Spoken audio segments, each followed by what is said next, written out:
Oke anak-anak, setelah di pertemuan minggu kemarin kita membahas mengenai stres akademik. Di minggu ini kita akan melihat lebih jauh mengenai stres akademik, termasuk dari gejala, dampak, dan juga cara mengatasinya. Oke, yang pertama adalah apa sih itu sebenarnya gejala-gejala stres akademik? Terkadang kita mengalami stres, namun kita tidak mengetahui gejalanya. Nah, di sini ada dua gejala stres akademik. Yang pertama adalah gejala emosional. Seperti yang kalian bisa baca, gejala emosional ini termasuk di dalam gelisah, cemas, sedih, ataupun depresi. Terkadang, dikarenakan tuntutan akademik yang begitu banyak, kita mengalami kecemasan. Kecemasan itu menuntut kita kepada perilaku-perilaku yang seharusnya tidak kita lakukan, seperti menunda tugas ataupun mengalami kecemasan dan menjadi depresi. Lalu, gejala yang kedua adalah ketika kita mengalami stres akademik, bisa saja gejala fisik yang muncul seperti sakit kepala, jantung berdebar-debar, perubahan pola makan, lemas, ataupun hingga berkeringat berlebihan. Lalu, apa saja sih dampak ketika kita mengalami stres akademik?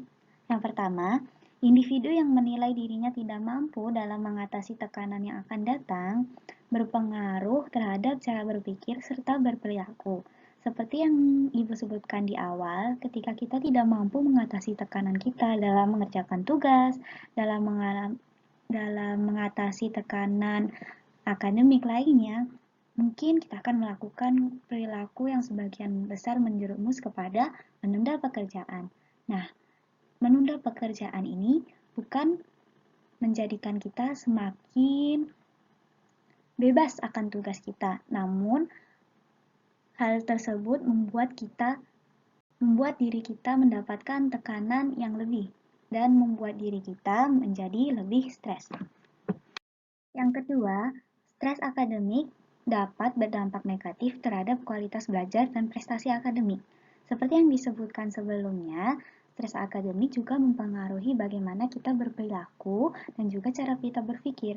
Seumpama ketika kita berpikir bahwa tuntutan tugas terlalu banyak selama pembelajaran jarak jauh ini. Apa sih yang pertama muncul ketika kita diberikan banyak tugas? Pasti menundanya. Ya, penundaan tugas seperti menjadi biasa ketika kita mendapatkan tugas yang sangat banyak. Dan hal itu mempengaruhi kualitas belajar kita serta prestasi akademik. Bukan begitu, anak-anak seperti yang kalian rasakan saat ini?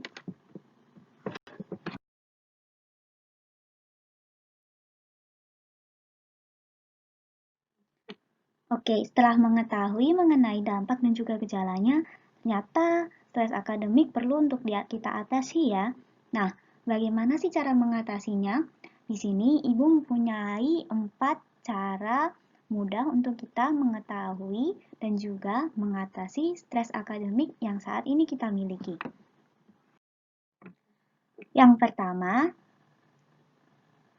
kita harus mencari sumber stres terlebih dahulu. Bagaimana sih caranya untuk mencari sumber stres tersebut?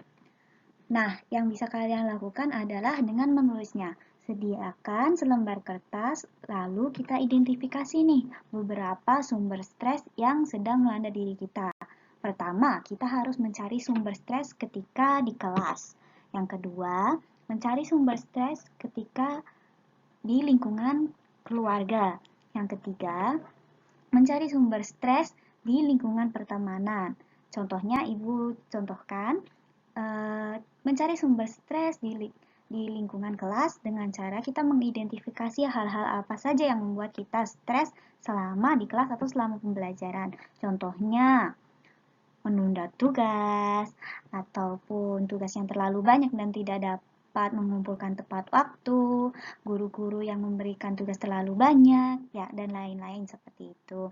Yang kedua, sumber stres di lingkungan keluarga. Mungkin jika kalian memiliki sumber stres di lingkungan keluarga, kalian bisa mengidentifikasinya.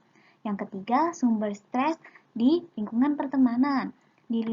Di keadaan pandemi saat ini, mungkin stres kita semakin bertambah karena tidak dapat bertemu dengan teman-teman yang biasanya setiap hari dapat bertatap muka dengan kita. Maka kalian bisa tuliskan beberapa sumber stres selain dari 3 lingkungan tersebut ya. Nah, sekarang dicoba terlebih dahulu. Yang kedua adalah dengan menentukan prioritas. Nah, hal yang bisa kalian lakukan adalah dengan menuliskannya juga, seperti pada gambar yang tertera di dalam PPT. Yang pertama, kita harus mengidentifikasikan hal yang menurut kita mendesak dan juga penting untuk dilakukan pertama. Yang kedua, kita bisa mengidentifikasikan kegiatan yang juga penting namun tidak mendesak dalam kolom kedua. Lalu, dalam kolom ketiga, kita identifikasikan kegiatan yang mendesak namun tidak penting. Dan di kolom keempat, kita bisa mengidentifikasikan kegiatan yang tidak penting dan juga tidak mendesak. Dengan digunakannya kuadran prioritas ini bisa membantu kalian dalam mengidentifikasikan kegiatan mana yang harus kalian selesaikan terlebih dahulu dan kegiatan mana yang bisa kalian selesaikan nanti. Yang ketiga, selama di masa pandemi ini kita harus menjaga pola makan ya, tentunya yang sesuai dengan 4 sehat 5 sempurna. Dan yang terakhir, walaupun sekecil apapun kegiatannya, kita harus meluangkan waktu untuk berolahraga supaya badan tetap fit.